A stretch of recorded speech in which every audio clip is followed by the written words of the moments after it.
محترم ناظرین، السلام علیکم ورحمۃ اللہ وبرکاتہ۔ میری نظروں کے سامنے سے ایک ویڈیو گزری، پہلے آپ اس ویڈیو کو دیکھ لیجئے، اس کے بعد کچھ تبصرہ کرتے ہیں۔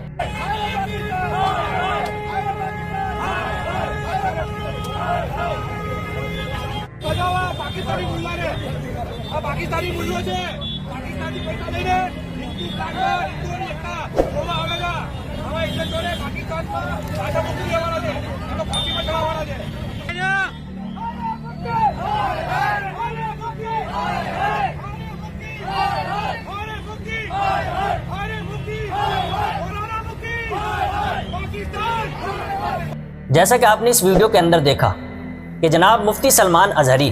کہ جو ابھی پولیس کی حراست میں ہیں اور ابھی جیل کے اندر ہیں اور ان کی رہائی بھی ابھی نہیں ہوئی ہے، اور ان کی تصویر کے ساتھ یہ کیسی حرکتیں کی جا رہی ہیں اور علماء اسلام کو کیسے غلط سلط بولا جا رہا ہے اور کیسے کیسے غلط اور الٹے سیدھے نعرے لگائے جا رہے ہیں، اور یہ ساری حرکتیں مسلک کے نام پر اور مسالک کے نام پر نہیں کی جا رہی کہ مفتی سلمان ازہری بریلوی ہیں، دیوبندی ہے، اہل حدیث ہیں۔ مسالک کے نام پر یہ حرکتیں نہیں ہو رہی، بلکہ یہ تمام حرکتیں جو کی جا رہی ہیں اور علماء اسلام کو جو گالیاں دی جا رہی ہیں اور علماء اسلام کے ساتھ جو الٹے سیدھے اور غلط سلط نعرے لگائے جا رہے ہیں، یہ صرف اس وجہ سے اور اس بنیاد پر ہو رہا ہے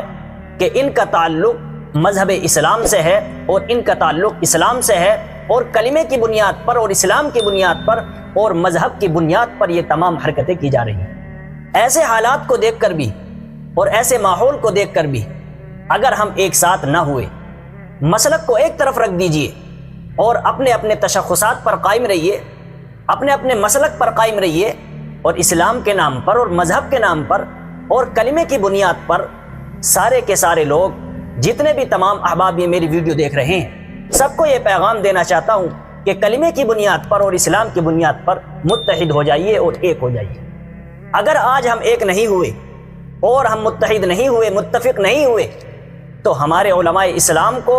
اسی طریقے سے ٹارگیٹ کیا جاتا رہے گا، اور جب ہم متحد ہو جائیں گے، متفق ہو جائیں گے اور ایک ہو جائیں گے، تو دشمن کو سامنے سے یہ لگے گا کہ یہ ہاں سارے کے سارے ایک ہیں، متحد ہیں اور متفق ہیں۔ اس لیے میرے دوستو، میں آپ سبھی کو یہ پیغام دینا چاہتا ہوں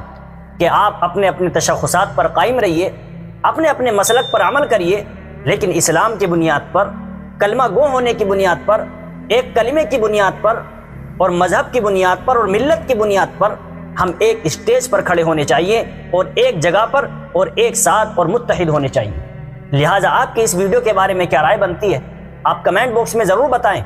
اور اللہ تبارک و تعالیٰ سے دعا کریں کہ اللہ تبارک و تعالیٰ ہم سب کو اتحاد اور اتفاق کی توفیق نصیب فرمائے